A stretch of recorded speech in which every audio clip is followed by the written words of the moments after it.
मिसाइलों से नहीं, जंगी जेटों से नहीं, न ही जंगी बेड़े। अब युद्ध का फैसला हाइड्रोजन बम से होगा। वही हाइड्रोजन बम जिसे एटम बम से हजारों गुना ज्यादा विनाशकारी कहा जाता है। वही एच बॉम्ब जिसके टेस्ट से दुनिया दहल जाती है। ट्रंप के सभी दावे खारिज किए जा सकते हैं, लेकिन आखिरी दावे को कोई भी हल्के में नहीं ले रहा। अमेरिका ने अगर अब एटमी धमाके शुरू कर दिए तो यकीन मानिए उसके दुश्मन देशों का धरती पर बचना नामुमकिन है। सुपर पावर के परमाणु प्रकोप का ट्रेलर पूरी दुनिया देख चुकी है।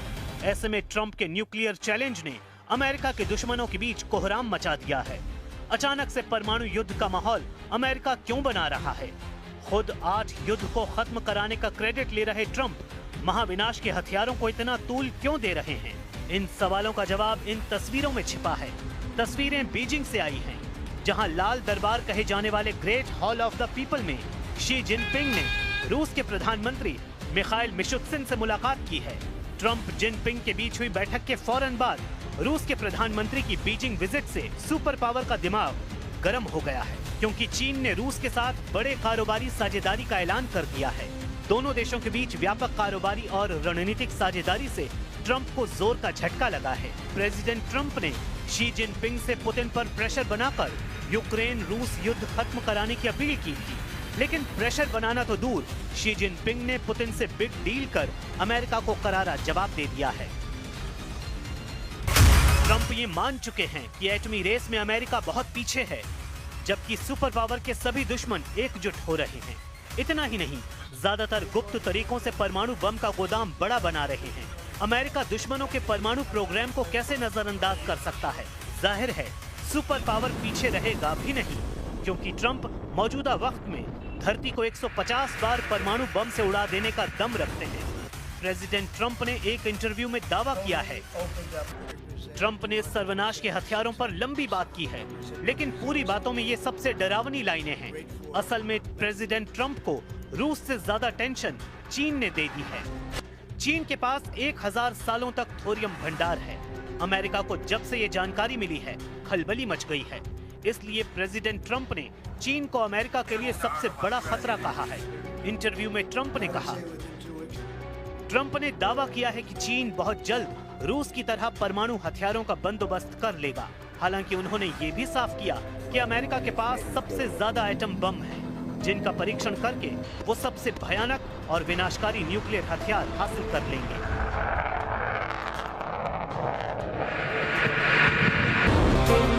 अमेरिका को दुश्मनों के एटम बम से जितना खतरा है, उतना ही उसके दोस्त देशों को तबाही का डर है।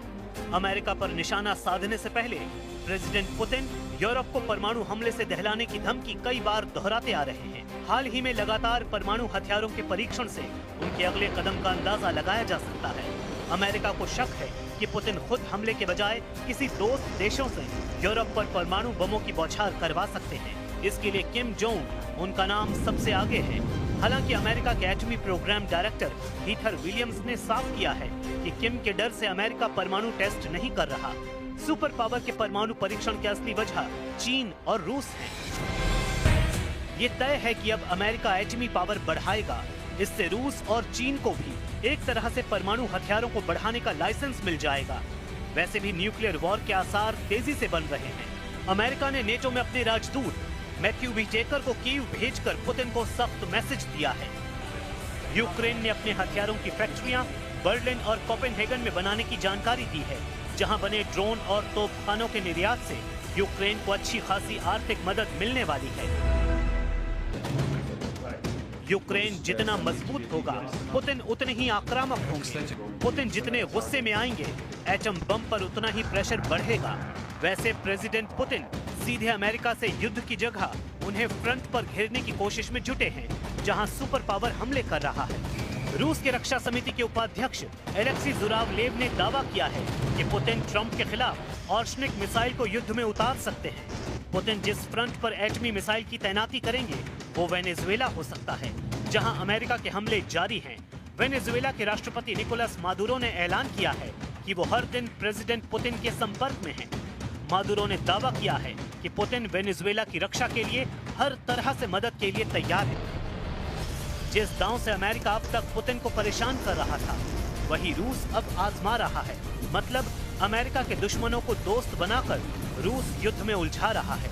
लेकिन ऑर्शनिक जैसी मिसाइल को क्या पुतिन मादुरो जैसे कट्टर लीडर को देने का जोखिम मोल ले सकते हैं? Если нужно будет, мы увидим, что требуется применение более мощного оружия средней дальности, мы, конечно, его используем. Но мы не спешим, у нас ведь это не секрет, да мы не скрываем. И я говорил, у нас пока немного этих систем «Орешник». Они у нас есть. И не одна система. Но мы не спешим их применять, потому что это оружие мощное, оно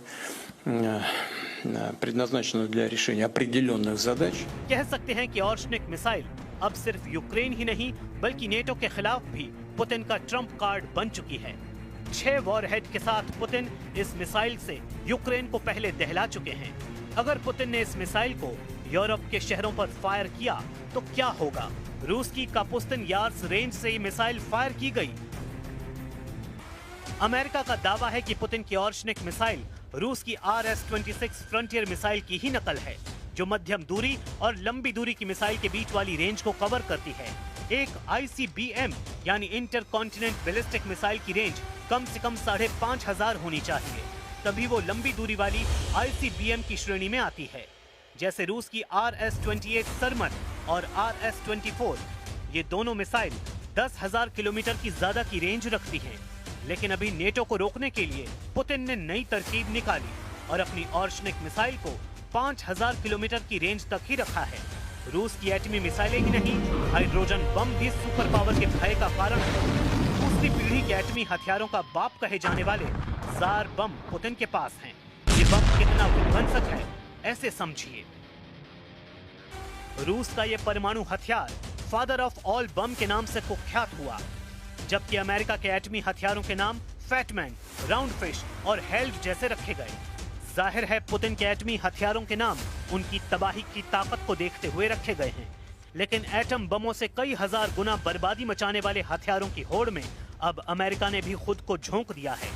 एक बात जग जाहिर है, अगर अमेरिका ने ठान लिया कि वो परमाणु पावर में भी सबसे आगे रहेगा तो उसे रोक पाना किसी के बूते की बात नहीं, क्योंकि आज की तारीख में भी सुपर पावर अमेरिका ही है, जिसके एक इशारे पर मुल्कों की तकदीर तय होती है।